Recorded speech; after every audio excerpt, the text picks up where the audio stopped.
Dr. Joan Coleman, and the Xchange is exciting. I'm Denise Cavalier. The Xchange is real. I'm Carolyn Poinker. The Xchange is empowering. I'm Donna Hutchinson. The Xchange is thought-provoking. The Xchange, a Let Me Be Me podcast.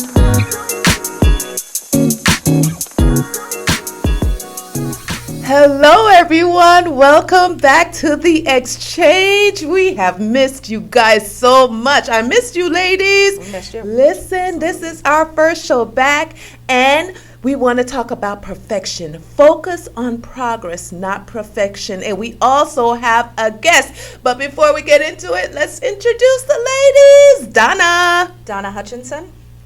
Carolyn Poinker. Denise Cavalier. And our special guest today is Marcus Eaddy. And guess what? He's the author of a comic called The Jack Squad. Marcus, welcome to the show. Welcome. Thank you for having me. I'm very excited, and I'm ready to get this book out there. I'm excited to be here. All right, let's get started. Tell us about yourself. My name is Marcus. I am a gym owner. Recently wrote a book. I'm also a personal trainer. I do bodybuilding. I like long walks in the park. Okay. Yeah.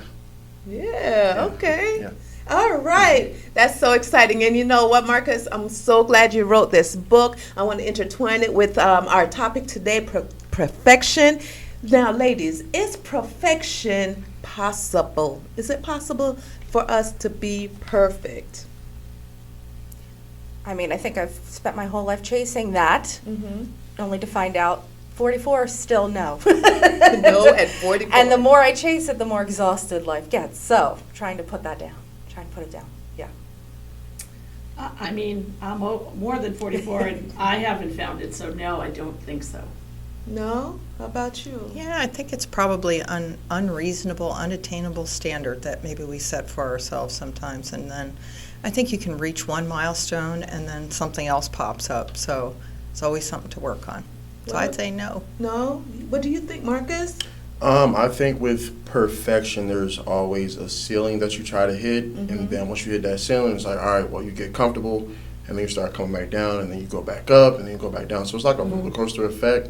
I mean, I'm 33, so I haven't found my perfection, but as far as a lifestyle, with being just consistent in a lot of things, I've seen progression. So I think progression might be, what we should all be attaining.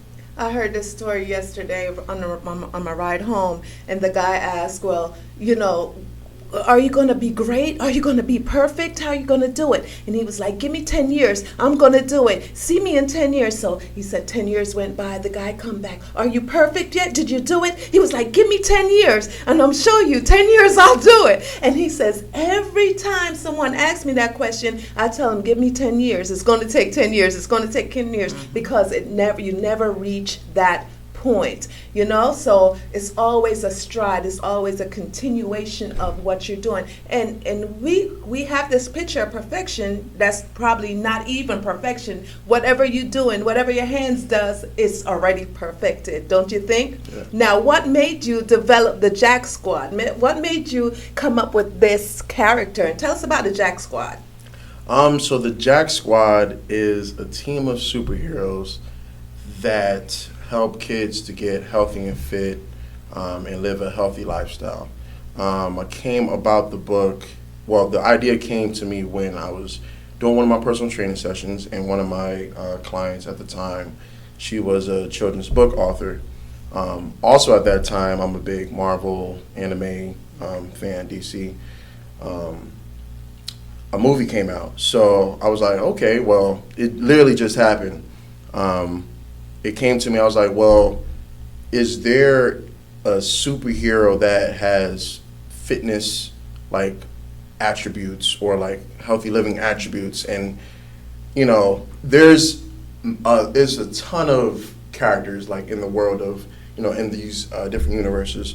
So I found that it's there's Booger Man, there's all these superheroes that doesn't really connect to anything. You can have super speed, super strength, that's cool, but something that is actually concrete, there's no actual hero. So I did the research, found nothing, literally zilch. So I think this is like the first of something great. So I said, I think this generation, like this new generation, needs to like, kind of like do more. As far as like childhood obesity, is kind of like it's taking a toll. So if we're gonna have a brighter future, we need to have some type of avenue that our kids can, have an outlet to. I don't have any kids yet, but when I do have kids, I want them to understand the meaning and purpose and of this book. So I wrote the book. It took forever to do, but it was more so me battling myself, like, who's gonna buy it? Like, I don't think people would.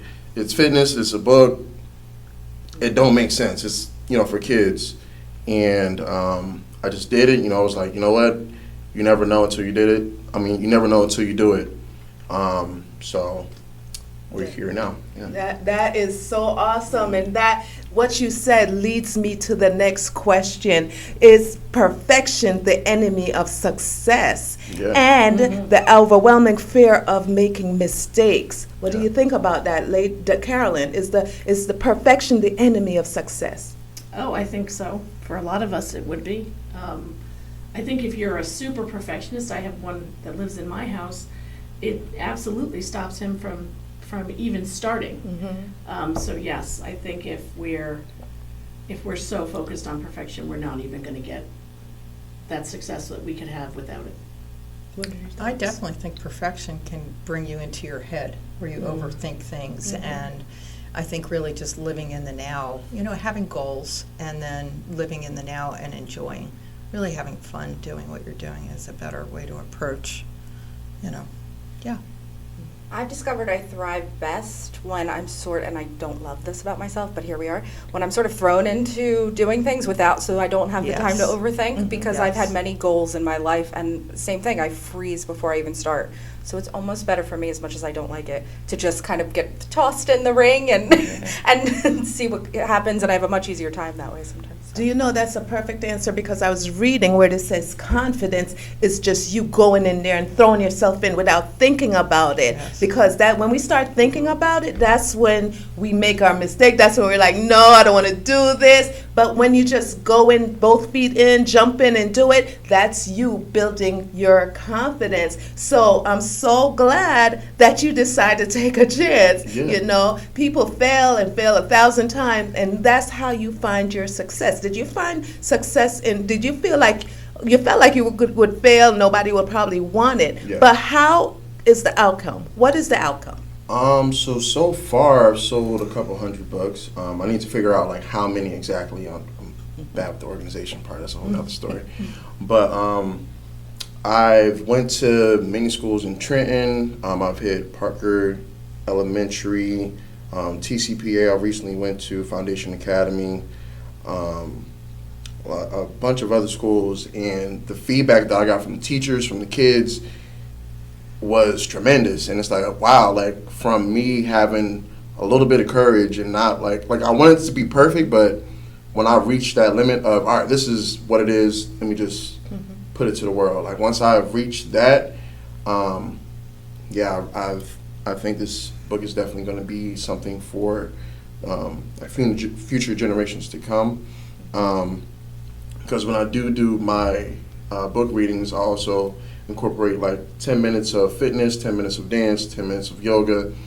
When I recently went to TCPA, they said it was the last day, not the last day, but like it was really, getting close to the last day of the school year. So how kids are like just fidgety and just can't really sit still. So I really had a whole 150 kids like engaged in this book. And the teacher came up to me and was like, that has never happened, like ever, that we've had somebody to engage everybody throughout the whole thing. So, and then when I actually got called to do it, I was nervous. I was like, all right, well, I don't think I'm ready for it. I'm not it, but, I've been doing it for a good enough times to understand that, you're reading a book, you're doing what you do every day, you teach a dance class, you do stretching, like you're just giving it to kids. So kind of like simplifying that instead of like overwhelming myself. We're just trying to be great. That's what it boils down to. I love it. And kids love movement, especially They need boys. movement. They need movement. They love it. They got to have it. So, Donna, hearing Marcus' story, how he's a little nervous and how, he had to go out there, how do we settle that inner critic? We have a strong inner critic. How do we silence it? Well, I think Marcus made such a good point. You have to simplify. You have to break it down into small steps because it's the big step that's terrifying. You take them small steps. Okay, I got courage here. All right, I'm going to take another step. I got courage here. Mm-hmm. The more you take those steps, the more your confidence builds, the more the critic goes down. So it really is in the simplification and the doing in the moment with here's the step I can do today, and that's awesome. You're definitely proof of that, my friend. Thanks. Yep. Carolyn? Try. I was thinking, when my inner critic is really loud, a lot of times what I do is go, wait a minute, what's really true? And then it's change it to not I can't do this, but this is challenging, but I'm prepared. And then you go and do it. And sometimes it works and sometimes it doesn't, or sometimes it's halfway. But that's what I do. I just try to recognize it and go, wait, what's really true? I think for me, learning to accept yourself as you are, your authentic self, is what can bring you peace and to put it out there. And I think it's when we think that we're not good enough, we're not whole enough in what we have to offer, that's when that critic starts. And we start feeling unsure. And so some of it's just, it's just developing that inner self. And being okay with who we are.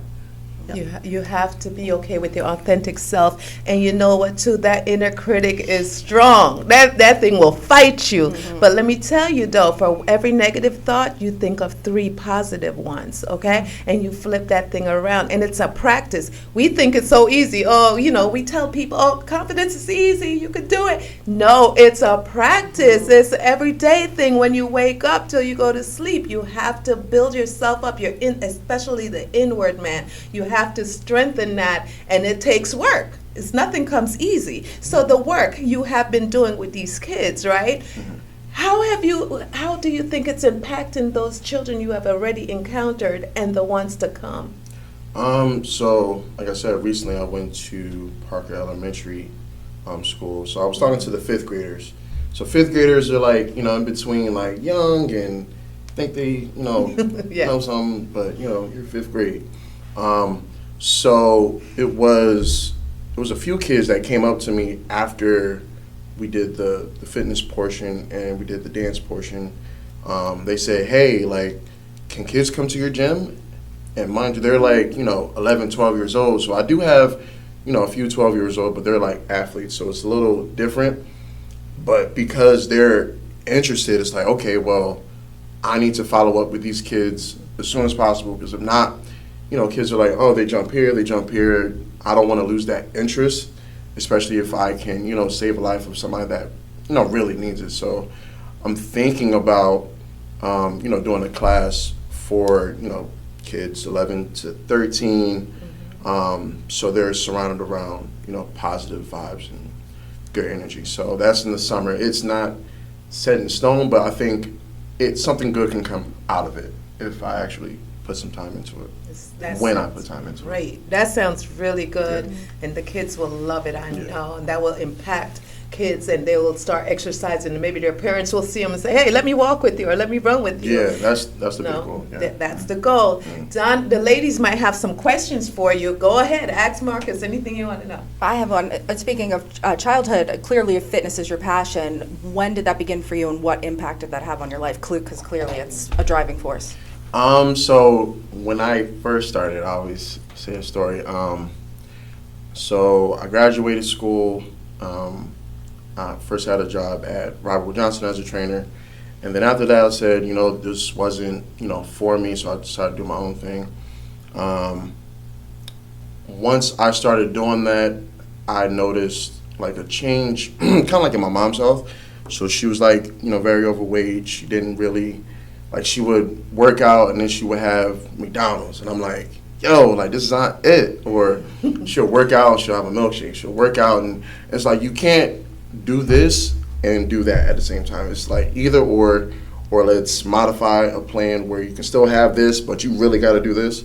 So I told her one day, I was like, listen, Mom, like, you know, and I don't know if everybody's mother's here, but, you know, I looked in her eye and I said, you can't eat like this and, like, one day, what if I want to have kids? Like, you might not be able to be there. So I said, you know what, Mom, let's get to it. So from that point on, she really got into it. She got serious, and she lost about 100 pounds. Wow. So, like, it really helped. So just me having that talk where it's like, you know what, this is like, all right, this is my calling. Like, this is why I'm here. So, and it kind of led me to write this book.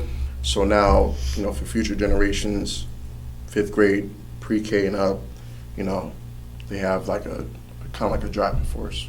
Wow. That's awesome. So, yeah, I'm serious about that. I was like, stop eating this McDonald's. And we do that. Yeah, and it's like We do McDonald's, that. you know, all this fast food, it tastes so good, but it's like, it's temporary feel-good moments, you know what I'm saying? So it's not going to help the long run. So it's like, let's stop with the temporary and let's focus on the longevity. Yeah, that's real good. Busy mothers, busy people, busy parents, grabbing, running, quick and eating, just go, keep running. But time. that is so good that you said that. And even when they work out, they Yeah. want to go and eat the same thing after, Yeah, you know. it's like, it's not going to get it. Good point. Ladies, do you have any questions for Marcus? Well, I was just thinking about the food reward or the work reward thing and how food is really a reward sometimes. So I just worked really hard in the gym, and so now I'm going to have, Yeah. and I think it's just really about changing those cycles and the way we look at food. And, you know, I've had to go through that myself, just sort of ask the question, why am I eating? Am I hungry? Or is it something else? Is there something else going on? And so I've really worked hard at being in touch with myself. And that brings me to a question for you. So how do you tie in like mental, emotional health with physical health? And do you work with kids on that level? I will say with my athletes, because they come in with a mindset, okay, I want to be great in this sport, that they already have it. I want to say with one kid that I do have recently that he lost, I want to say like 40 pounds. He's one of my good students. I had to kind of talk to him about, you know, what to expect in high school. So he came to me, he wanted to get ready for high school. He wanted to lose, you know, a certain amount of weight so he, you know, can go to high school and not feel, you know, the peer pressure. So with him, it was more so like, listen, like, even if you do lose this weight, you still have to be confident in yourself. You know, I had to kind of talk to him and say, like, it's not about how you look, it's about how you carry yourself. It's about how you make people feel. It's about just you as a person. So don't think that the weight is going to be that necessary piece that you need, but it's good, but let's focus on these other things. So every now and then I'll probably talk to him about that, but for the most part, you know, I only had to talk to him about that once, and he just got it. Yeah. That's great. It's really like a holistic, great Yeah. view of who we are as people and feeling good. And Yeah, it's not about the weight. It's Feeling good. about feeling good. And Yeah, loving that's yourself. great. And loving yourself from the Yes. inside. yes. Get choked up. So, confession time for me. So I spent 12 years, in a long time ago, in the food industry. I'm a food scientist, and you know, kind of creating this food that everybody's eating that's not working. You know, and there's a lot on ultra processed food and how that's causing this epidemic of obesity. You should look up Dr. Robert Lustig if you haven't yet. Mm-hmm. You should connect with him because I think he would love your book. He's on LinkedIn and other things. But I just think I'm just really impressed. I think it's amazing that you're doing this because you really could have just said, "Oh, I'm going to target these adults and I'm going to create this fitness stuff for adults." Mm-hmm. And you took your love of comics and anime and you created this and you're bringing it out there. And I think it's awesome that you're gonna be able to reach these kids. Yeah. Super. How did it get from you working with your mom to deciding to work with kids? Since you saw that impact on her, did it? Well, I think throughout the years, because I've had like a lot of adult clients, and like a few kids here and there, but I wanted to kind of like challenge myself as opposed to reaching to the people that I've already had. So the kids thing kind of just happened. Okay. But I'm happy that it did happen because I have a new passion for fitness. It's like you love something, but it's like, all right, love is love, but how do you continue to love it? That's awesome. Yeah. I get it. Yeah, I get it. Yeah. That's it. Yeah. It's like a challenge. What more can I be challenged with? Yeah. You know, so this love will To grow keep it even and more. grow, yeah. Yeah, that's We always, but- like I was saying earlier, like we always reach our ceiling, but you know, how can I not necessarily perfect it, but how can I progress? You know, as a person, as a trainer, as a as a son, as a everything. You know, in this field. So that's what I wanted to do with this book. And the beauty that you stretch then broadened your impact. Yeah. That's such a beautiful thing. Yeah. Yeah. Because I'm reaching, like right now I'm reaching like 100 people at a time as opposed to like, 3 to 4 at a time, which is wild. Like I didn't think I was, like I'm not a public speaker by any means, but, I think when I'm with, talking to the kids, they don't see me as a speaker. They just see me as, a person talking to them about fitness and, health. Like they just see that. They don't see like a orator. You know what I'm saying? Like that's not my profession. They probably call you the exercise guy. You know, the exercise guy is Yeah, coming yeah. today. I'm so excited. Anyways, it's done better than perfect. Are you done? What's next in this series? Oh, okay. So this is fun. So now, well, at the end they have superpowers. They just got superpowers out of nowhere. They're flying to the fitness league, and then in the fitness league, I'm going to introduce different superheroes.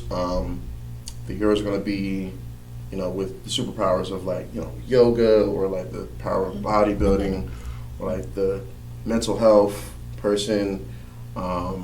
Just those 3 characters, just to name a few.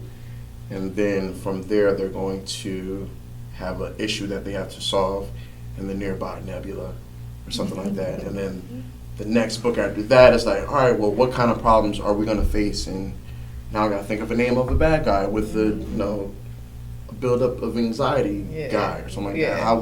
How do we battle depression? What's his name? Let's figure that stuff out. So been watching a lot of anime to figure that out. That's awesome. That's really cool. So, ladies and Marcus, is done better than perfect? Oh, yeah. I mean, I think the more we're talking about this whole topic, Yeah. I just really feel that, like, lifelong growth and, right, always learning. Like, so you're always growing with this thing. Like, you've, done your one comic book, and now you'll go on to look at other areas. And to me, that's what's exciting, and it keeps us excited, right? Yeah. Yeah. Yeah. So what's ahead for you? So with these new books I'm going to do, my goal is to like go throughout the country. So right now I'm going to New Jersey area. I want to travel to Houston. I want to travel to like I was saying, Connecticut, go to California, all these different spots within the U.S. And read the book and just spread the knowledge of fitness and eating right and some yoga, meditation, stuff like that. And of course, to hopefully, with people seeing me do that, hey, what are you doing? How can I be a part of that? How can I be a superhero? Like I want to create, my own fitness league. So, I've got the Justice League, we're gonna have the Fitness League. Nice. Nobody's doing that. Yeah. So, Nobody. How can we find your gym? So Nonstop Fitness, we are located in Lawrence, New Jersey, 2801 Brunswick Nice. Pike. So I do have a few kids right now. I'm looking to have, like I was saying earlier, those classes for kids between 11 and 13. And yeah, it's definitely an ongoing journey, but I'm ready for it. And where can we find your comics? Can you tell us where your comics is located? The Jack So, Squad. This comic is located on Amazon.com. It is on BarnesandNobles.com. Also, I need to get some more copies so you can pick them up at the gym. And I have a TikTok, the Jack Squad. So if you DM me there, hey, how can I get a book? Barnes & Noble's, Amazon.com, or I can buy a book and then I can personally sign it for you. Yeah. Let's go around and give quick tips, right, to overcome trying to be perfect. Quick tips to overcome perfection. Baby steps. Baby steps. Baby steps. And Yeah. that's it. Yeah. And I was gonna say, write down your goal and, maybe what you think is a part of reaching it and pick one and start. I'd say relax, have fun, be you. Those are some great Like, answers. be you, I think is, and let it go. let it go. You have any? Too quickly. Be authentic, and you'll be good to go. Yep, you heard it here. Those were great tips. And I'm going to say, stop overthinking. Your self-worth should not be determined by unrealistic goals or high standards. Just do the thing, and it's okay to fail. And you are your biggest cheerleader. So cheer for yourself. And if you say your mind tells you, oh, it ain't gonna work, don't do it, you tell yourself, you know what, it's gonna work. That makes me know it's gonna work, and you do it. We are so excited to be back. We had a great conversation. Marcus, this conversation was perfect. You Yeah, know it that, was right? great. That was Perfect. great. Yes, play First on of words. all, first of And he is our very first guest, and he did Yay. it. Yay. Thanks, So Marcus. we thank you. You be kind to yourself, be loving to yourself. We are the Exchange. I am Dr. Joan Coleman. We're here to uplift, to encourage, to affirm, to inspire, and motivate you. And watch us again. Like, share, tell somebody about us, right? And click the like button and comment below, and we'll get back to you. Thank you for listening to The Exchange with Donna Hutchinson. Carolyn Poiker. Denise Cavalier. and special guest. Marcus Eaddy. We'll see you next time. Bye. Bye-bye.